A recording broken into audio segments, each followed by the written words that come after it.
Hello, hello, hello po mga kalinga. Panibagong reaction video na naman po ang inyong matutunghayan sa gabing ito. At syempre ang ating re-reactionan po mga kalingap ay ang vlog po ni Kalingap Awi sa kanyang Kubo serye. Aba, mga ilang part na rin ito mga kalingap na Kubo serye ni Kalingap Awi. Ano talaga, nakasubaybay tayo from the start until now doon sa kanyang kubo. Kung ano yung mga pagbabago, no, yung mga nadadagdag, mga kung ano pa ang naganap doon sa kubo ni Kalingap Awi, no. Sinubaybayan po natin 'yan from the start until now. No, so yung kubo ni Kuya Awi mga kalingap ay maganda na at meron ng mga improvement na nangyayari. So kulang na lang dito mga kalingap ay ang varnish, no. Iva-varnish tapos siguro yung loob ay hindi natin alam kung ano ang magiging kulay, no, ng loob. So siguro yung kawayan varnish na yun, pati yung amakan gawing varnish para mas makintab siya mga kalingap at mas maganda tingnan, no, pag may varnish, no. So para ano din, parang malinis din sa mata, no, parang bigay din ng atraksyon sa mata pag mayroong varnish at kulay ang kubo ni Kuya Awi. So ang bintana mga kalingap, no, doon sa baba, kung ano ninyo, kung pansin ninyo, nilagyan po ni Kalingap Awi ng maliliit na ano, yung lagayan ng bubong, no, nilagyan niya ng yero yung bintana sa baba pati yung entrance, no. So, ang purpose naman doon mga kalingap, mas maganda yung nilagyan. Kasi if ever na maulan, di ba, alam naman natin na sa Daet, halos naman araw-araw umuulan doon, no? Depende sa season, sa months. So, ang purpose noon para yung ano ng hangin or ng ulan ay hindi papasok, no, hindi pasukin ng tubig yung bintana, no, hindi siya makapasok, at least mayroon siyang harang. So yan yung magiging ano doon purpose, no, kung bakit nilagyan ng yero yung bintana doon sa kubo. Pero alam niyo mga kalinga, nakaano siya, nagbibigay attraction siya. Mas maganda talaga na merong parang konting bangs, konting yero, bubong doon, no, sa bintana. Kasi ano siya, mas ano siya, no, na-attract tayo sa kanya. Pero nung unlike nung wala pa siyang bubong yung bintana, no, parang napakasimple lang. Pero nung nilagyan siya, wow. Oh, bagay pala, no, pwede palang gawin, no, at maganda pala siyang tingnan. So para sa akin maganda siya tingnan at tama naman yun, no, na lagyan talaga kasi if ever na maulan tapos mahangin, syempre yung tubig, no, ng tubig ng hangin hindi siya pasukin, hindi mapasok doon sa loob ng bahay. So ito talaga si Kalingap Awi mga kalingap ay very hands-on sa kanyang kubo, no, from the start until ngayon, no, mga ilang ano na, no, isang buwan na niyang ginagawa yung kanyang kubo, ay napaka hands-on talaga siya, no. Siya talaga ang gumagawa, sarili niyang idea kung ano yung idadagdag, no, siya talaga ang gumagawa doon. So ayan na nga, no, yun ang additional, no, na nangyari or dagdag doon sa kanyang kubo ay ang yung ano niya nga, yung bintana, at saka ano din, no, nadagdag din ang mga gamit.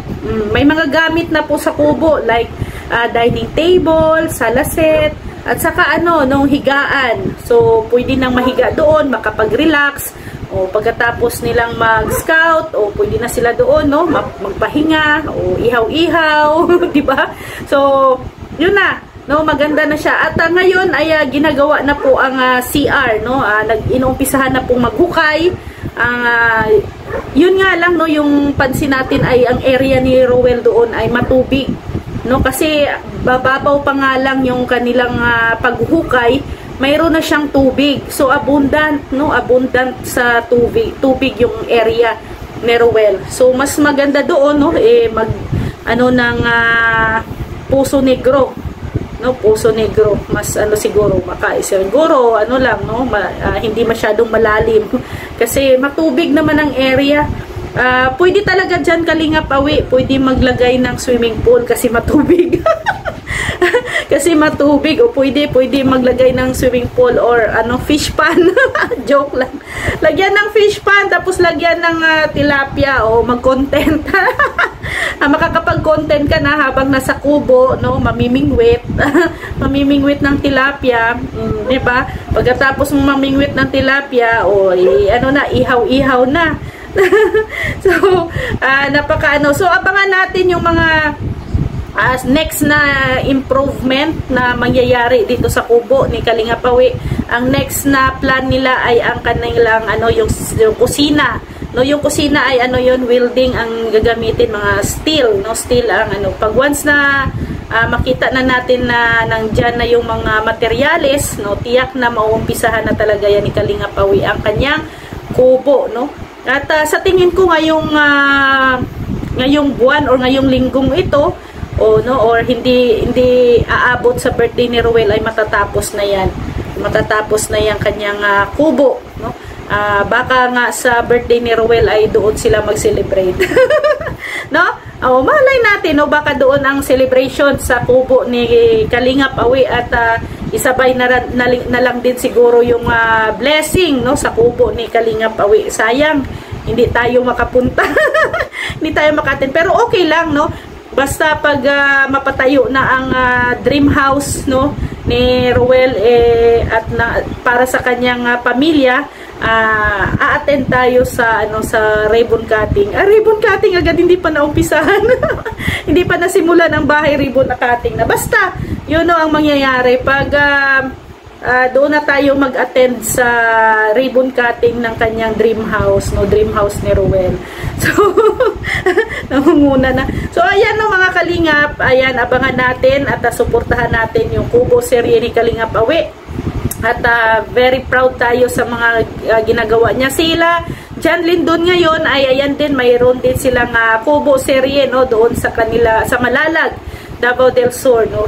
Isa sa mga beneficiary nila ay pinatayuan din nila or ginawan din nila ng maliit na kubo para sa isang tatay na kanilang beneficiary.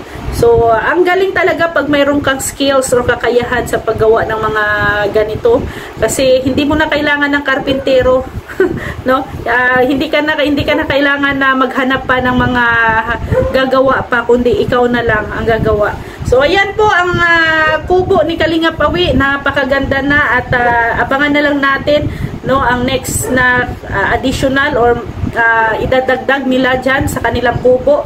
Abangan natin yung pagba-varnish dyan, no, pagpintura or kung anong kulay ang gusto nila dyan sa kanilang kubo, no. So please, sa mga hindi pa po nakapanood ng full video na to, puntahan nyo lang po ang channel ni Kalingap Awi. Nandoon po lahat at buong detalye kung paano niya binuo or napatayo ang kanyang munting kubo. At please, pakisuportahan po ang channel ni Kuya Val Santos Matubang, Ate Edna Vlogs, Kalingap Rab, Roel of Malalag, Rachel Morales Vlog, at ang inyong abang lingkod, Rhea Olarte, kasama ang ating deputy, Mick Agnes Vlogs, sila Kalingap Awi, Kalingap Angeli, Kalingap Bibi Girl, Kalingap Dodo, Bila Ayo, Pritchel TV, John Lindon Official, and Rex Vlogs. Maraming salamat po, mga Kalingap. See you tomorrow. God bless everyone. Bye-bye po.